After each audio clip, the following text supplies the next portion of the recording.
On March 8, 2014, Malaysia Airlines flight MH370 lifted off from Kuala Lumpur International Airport at 12:41 a.m. The red-eye flight was routine, bound for Beijing with 227 passengers and 12 crew. The night was calm.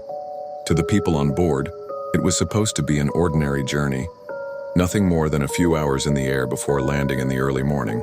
But less than an hour after takeoff, MH370 vanished. At 1:21 a.m., as the plane crossed from Malaysian to Vietnamese airspace, the words "Good night, Malaysian 370" were spoken from the cockpit. It was the last known transmission. A few seconds later, the plane's transponder, the device that communicates its position, was shut off. Civilian radar lost track of it entirely. What happened next only deepens the mystery. Military radar, which scans more broadly than civilian systems, caught the aircraft making a sharp turn back across the Malay Peninsula, flying in the opposite direction of its intended route. It then veered south out over the vast Indian Ocean, where it disappeared from all radar coverage. No distress call, no emergency message, just silence, as if the plane had slipped into another world. The search for MH370 quickly became one of the most extensive in aviation history. Dozens of nations joined, sweeping millions of square miles of ocean. At first, hope lingered that the plane may have landed safely somewhere remote, but days turned into weeks, then months, then years. Despite the largest and most expensive search ever conducted, no wreckage was found where experts thought it should be. Only fragments slowly began washing ashore.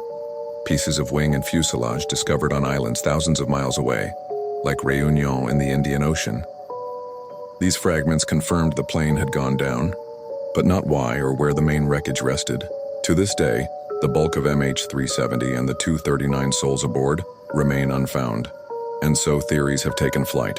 Some suggest a catastrophic mechanical failure, a fire, perhaps, or sudden depressurization that rendered everyone unconscious, leaving the plane to drift until it ran out of fuel. Others point to more sinister possibilities: pilot suicide, hijacking, or deliberate sabotage. There are whispers of a controlled ditching in the ocean, suggesting whoever was at the controls did not want to be found. And then there are the darker, more speculative ideas. Was MH370 intercepted by another power, hidden away for reasons never revealed? Was it flown to a remote airstrip, dismantled and concealed? Or did something far stranger occur, an event so unusual that authorities would rather let the mystery remain unsolved than reveal the truth? What makes this case so chilling is the sheer impossibility of it. In an age of satellites, GPS tracking, and global communication, the idea that a massive passenger jet could simply vanish defies belief. It forces us to ask unsettling questions. How much do we really know about what happens in the skies?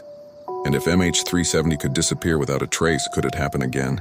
The ocean keeps its secrets well. Somewhere, thousands of feet below the surface, lies either the wreckage of flight MH370 or answers we may never be ready for.